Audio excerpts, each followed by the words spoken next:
So the heart doctor is going to love my monitor when he reads it, because I am taking my chicken bones that are left from my roasted chicken, and I am making a broth to save it.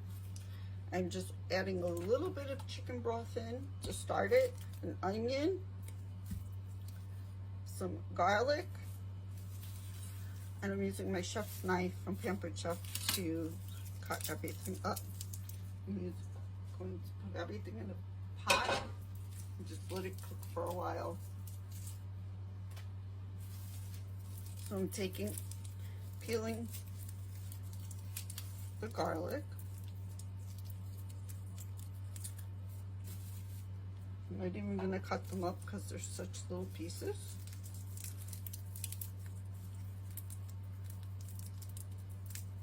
Adding them to the pot.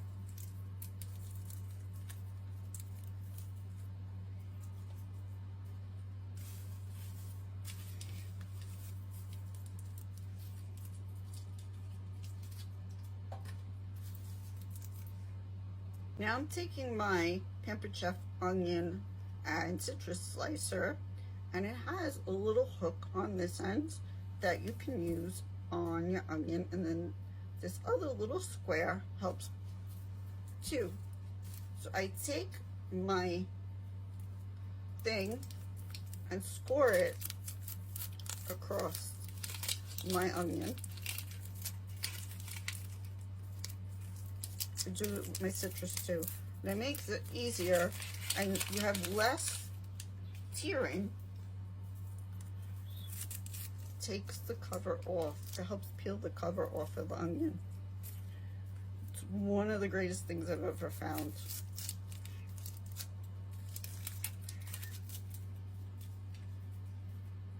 And on my citrus, I help with the little square or the little pointed part.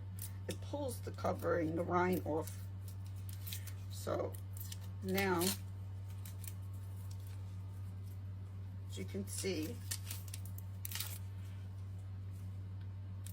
this coming off easier. Now you can score where it connects at the top. If you want to, you always can take the top pointed part or the very bottom flat part and soak it in water, and it'll grow a new onion. So now with my Pampered Chef knife, I cut off the one end, and it makes it easier for when you slice it. And since I scored it, it'll also make it easier. You always want to cut stuff the same size so they cook evenly. And I noticed if you cut it like this against the grain, you don't tear as much, or basically not at all.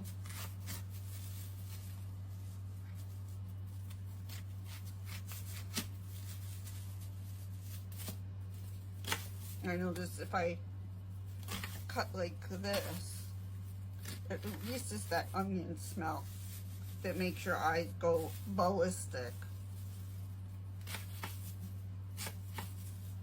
If I wanted to, I could have cut the bottom of that with holding it with tongs.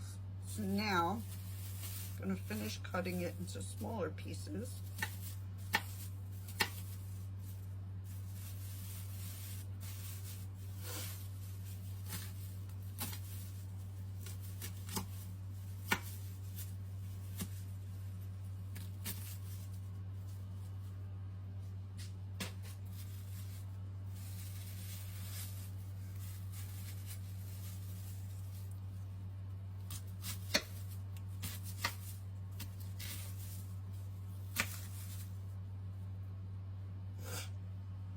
Now my eyes are tearing. Now that the onion and garlic is in the bowl, I'm going to put a little bit of EVOO in the bottom and let it cook just a tiny bit until the onions become translucent and the garlic goes translucent, and then I can put my chicken bones in. My grandparents taught me how to make stock and soup from scratch from bones. And the bones are good because you bring out the marrow, and the marrow has a lot of vitamins and minerals in it.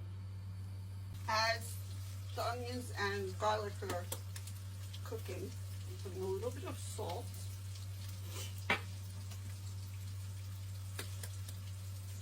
A little bit of pepper.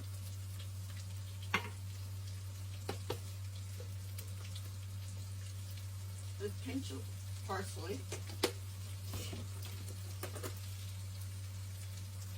I'm going to be careful I don't set off my heart monitor. I'm putting in a couple of bay leaves.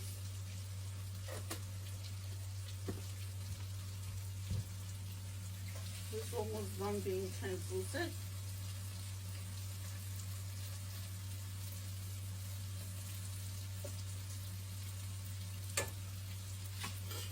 Now I just have to pick the bones out and let the bones simmer for a while. So I'm going to add the neck in.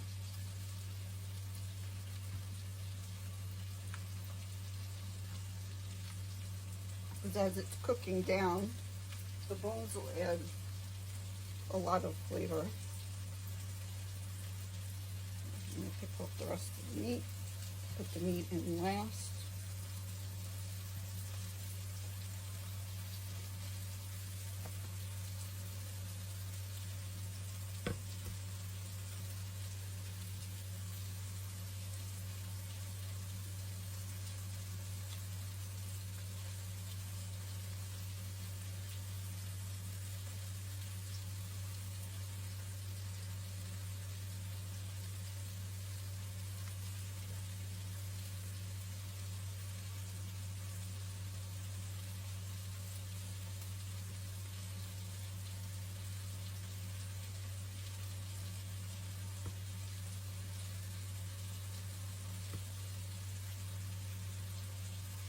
So now all I'm adding in is the rib cage.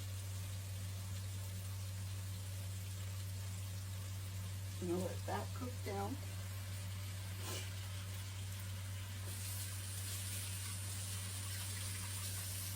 And some with the onions and garlic and the spices. And I'm going to add a little bit of water in.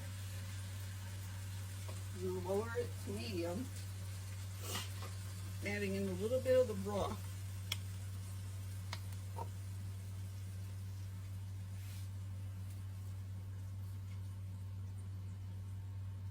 Just enough to coat the onions and garlic. And it's going to cook for a while. So since this has been cooking for a while, I am going to add in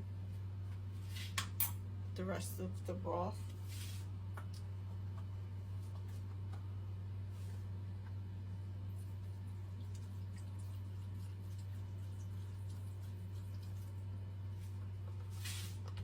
And just let it finish cooking. So now I have to strain what's been cooking and separate it. And that makes the broth. And then I can add in the chicken if I wanted to. So I'm turning off the heat. Taking off the lid.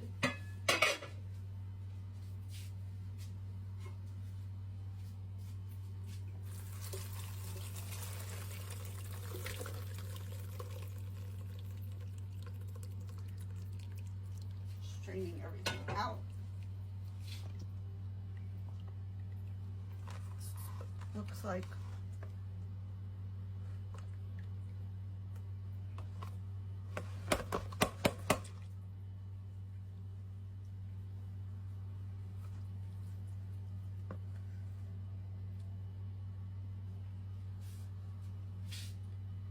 could go throw this out in the compost bin, but there's too many animals that live around. Bring this back into